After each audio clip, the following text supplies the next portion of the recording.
de la política, el feminismo, el periodismo y otros temas. Los políticos de oficio, esos tipos no hacen lo que deben hacer. No dicen lo que deben decir, sino que andan de zánganos por ahí engañando a las personas. No tienen una verdadera conciencia o aspiración verdaderamente política en el sentido del buen gobierno. No lo hay. La política fue una de las escasas actividades a la que la maestra no le dedicó mucho tiempo.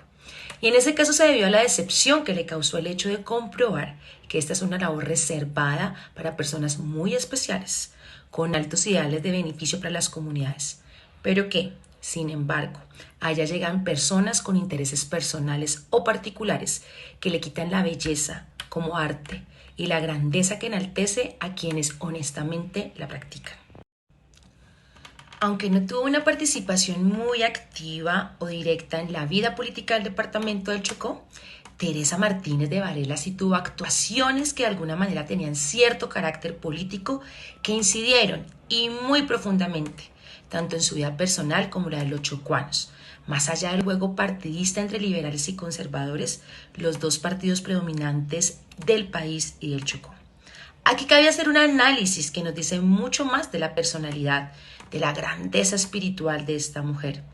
Es un hecho que a pesar de su manifiesta inclinación por el Partido Conservador y por los prohombres nacionales de la colectividad, Teresita, en el quehacer cotidiano, en su rutina investigativa y literaria, se dedicó a exaltar a los más grandes personajes de la colectividad liberal, en cabeza de Diego Luis Córdoba. Para ella, como para muchos colombianos, una de las mejores cabezas que ha dado Colombia y una de las mejores de los descendientes africanos en América Latina.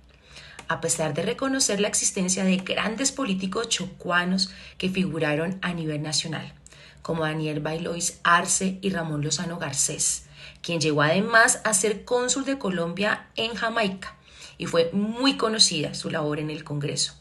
También les criticó, como a otros tantos, incluso de las nuevas y jóvenes figuras de la política chocuana no hayan hecho ni propiciado la ejecución de grandes obras en el Chocó. Diego Luis Córdoba es la principal figura política chocuana de la que la maestra Diego Luis Córdoba es la principal figura política chocuana a la que esta maestra le expresa su respeto y admiración.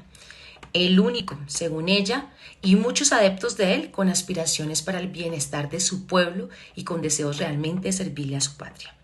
Prueba de ello, su admiración a este gran político es el prefacio de su libro Luis Córdoba, en donde se lee, abro comillas: con este trabajo me asiste el ánimo inquebrantable de indagar ese mágico secreto que guardan los que poseen suficiente energía para repeler las fuerzas del mal e imponer con énfasis su talento y su criterio.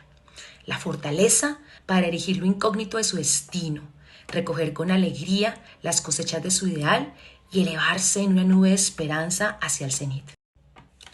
Me inspira el vehemente deseo de escrutar los arcanos que la divina providencia les concede, los privilegios de la sabiduría para entronizar su memoria en el reducido mosaico de los genios, que dignificados altivamente dejan grabada su esclarecido nombre en las rocas del tiempo.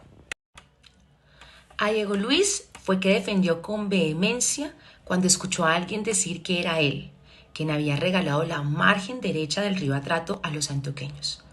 Lo hizo con la ira que le producía con sus coterráneos que no investigaran ni estudiaran para vivir bien informados y actualizados y no cometer así atropellos contra la dignidad de las personas. El caso mencionado, la cesión de la margen derecha del río Atrato al departamento de Antioquia, fue un acontecimiento que ha marcado la vida de todos los chocuanos, más aún a quienes se mueven en las arenas de la política. Este es un hecho histórico que muchos de los jóvenes menores de hoy, de 60 años, no conocen o no comprenden. Diego Luis Córdoba nació el 21 de junio de 1907. Después del fusilamiento de Manuel Satorio Valencia y la cesión a los antioqueños de la margen derecha del río Atrato hasta salir del Golfo de Urabá hasta Turbo. Se produjo mediante la Ley 115 de 1900, cuando Diego Luis no había nacido, cuando los señores congresistas no eran chocuanos. No había negros en el Congreso porque esa institución, como todas las de nuestro país, la manejan los blancos. Así eran entonces los representantes por Chocó. Eran caldenses descendientes de paisas o descendientes de españoles, de inmigrantes judíos o árabes, pero ninguno netamente chocuano y mucho menos negro.